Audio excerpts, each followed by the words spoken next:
But when I've got a university that says we don't have an admissions office anymore, we now have an office of enrollment management because we don't want to suggest that there might be someone rejected because you say admission, that implies rejection, and we don't want to upset anybody. Then, you know what, get over yourself. Right. Hi there, and welcome into a brand new week of Celebrity Salute, dedicated to the men and women who serve our country in active duty, our veterans and their families. We're here for you. God bless you. We love you. On each episode, we look for people and stories with some connection to these heroes. I am Randy Miller. Phil McGraw, known professionally as Dr. Phil, is a television personality and author, best known for hosting the talk advice show Dr. Phil, and holds a doctorate in clinical psychology. He's also hosting several podcasts and is the author of several books, including his latest, We've Got Issues. He has treated many veterans and is a huge supporter of our U.S. military. We're happy to have Dr. Phil back with us here at Celebrity Salute. Man, we love having this guy on the program because he only speaks the truth. Phil McGraw, Dr. Phil, is with us again. Dr. Phil, how are you? Well, I am great, and I love being on this program. I'm so much a supporter of our military and our veterans, and it is an honor every time I get to be on this show. Well, thank you so much. Listen, you have solved a problem for me with your new book. It's called We've Got Issues, How You Can Stand Strong for America's Soul and Sanity. And if you ever have a problem in having your spouse talk to you all day long, have your spouse read this book first. I don't even have to read the book now. Every chapter she reads, she goes, let me tell you about this. I mean, it's like you've written our book here. Yes, that's the plan.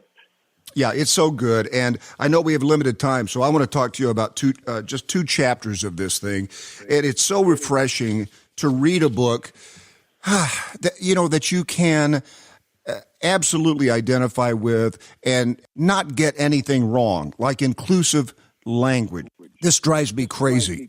And you talk about how many times do you struggle with describing someone or something as they want it to be described politically correctly, right? You know, Randy, it has gotten to the point that people are taking themselves so seriously that you've got to have a rotating glossary, right, to keep up with what the words of the week are. And look, I want to respect people. I truly do. Right. And if somebody has an issue and there's something that's offensive to them, I get it. Okay, and I meet them where they are. But when I've got a university that says we don't have an admissions office anymore, we now have an office of enrollment management because we don't want to suggest that there might be someone rejected because you say admission, that implies rejection, and we don't want to upset anybody. Then, you know what, get over yourself. Right. When you've got a Justice Department that says we're no longer going to have felons, we're no longer going to have rapists or murderers, we're going to respect them by calling them justice-involved persons. Are you kidding me? I love where you say in the book, heaven forbid you refer to the room you sleep in as the master bedroom instead of the primary bedroom. You must be a racist, slave-owning plantation owner at heart. You know, and Dr. Phil, that's the other thing that nobody takes into account. What's the intention behind the words that you say? You used to say you catch somebody red-handed, like you catch them with their hand in the cookie jar. Now it's you catch them with the wrong word in their mouth. And it doesn't matter what they intended. It doesn't matter what their life history has been. It matters that you caught them using the wrong word. So now we can hold them up to public ridicule, cancel them, call their job, threaten to boycott them, get them fired, ruin their life because they weren't up on the glossary of the week. That's crazy. That's disgusting to me. That is disgusting to It's me. not, You have to look you have to look at what someone's intention are, what's in their heart, not what that was in their mouth for 1 second of one day. It's crazy. I did a crazy morning show for about 20 years, and I referred to something one time, some act that someone did, as being retarded, and you would not believe the flack I got from that.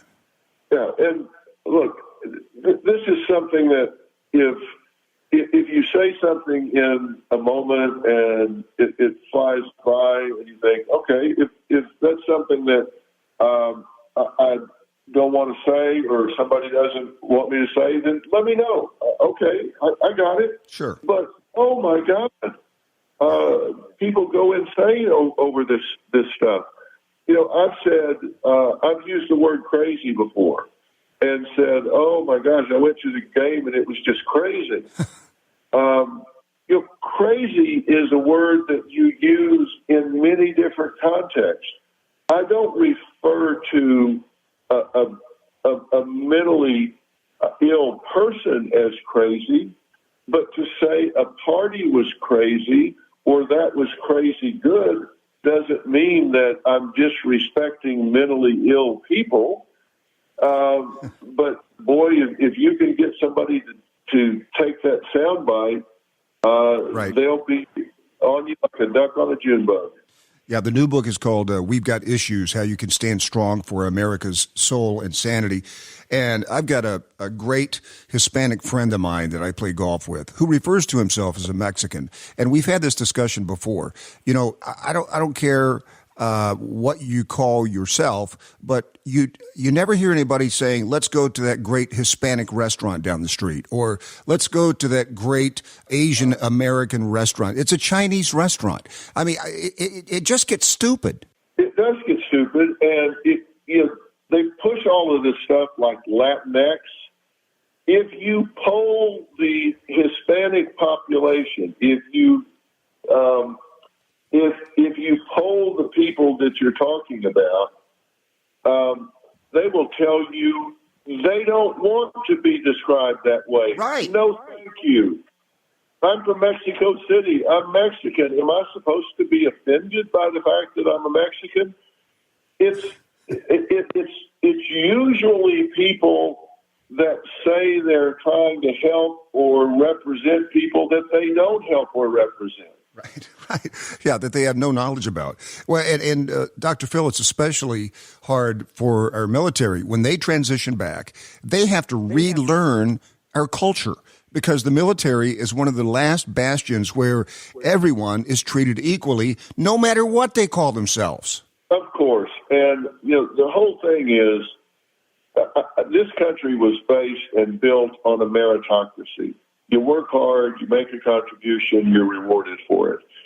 That's the way it should be. It doesn't matter whether you're from this background or that background. And when somebody's been gone and deployed for a year and they come back to a completely different world and get criticized because nobody sent them the glossary of the month, to me, that is offensive to my sensibilities. Instead of criticizing that they aren't up on the language of the month, how about just thank you? Yeah, right. Absolutely. How about thank you for what you've been doing? That would be nice, wouldn't it? You've always been a great supporter and friend of the military and veterans. I know you've done a ton of work with veterans, and you talk about a veteran friend of yours in Chapter 7 called We're Doing Our Enemies' Work for Them. Sounds like a great man named Chase Hughes. Yes. He's a terrific friend. In fact, we have a show on our new network, Merit Street Media, and Chase is one of the anchors in that show now. It's called the Behavior Panel. And these are experts in interrogation, deception detection, and all of the things that have helped keep this country safe in dealing with terrorists and finding these people, interrogating these people, and making sure that we knew who they were, where they were. That is, until we started letting them come across the border unabated. And so Chase is going to be part of Merritt Street Media. We're so proud to have him on. Oh, my gosh. Did you use the term across the border? Well, that implies we have one. Yeah. Dr. Phil, thank you so much, man. It's so great to talk to you again. What a great, refreshing book. We've got issues, how you can stand strong for America's soul and sanity. And thank you so much for writing this. Well, thank you, Randy. They can pre-order it today on Amazon. It'll be at their house on Tuesday. Love it. You've been listening to Celebrity Salute. Celebrity Salute is produced by Brainstorm Media and distributed by National Defense Network, with host Randy Miller and executive produced by Nate Herron. Be sure to visit us at nationaldefensenetwork.com. This podcast is available on Apple Podcasts, Spotify, Google, or wherever you get your podcasts. You can also say, Alexa, play the National Defense Network podcast.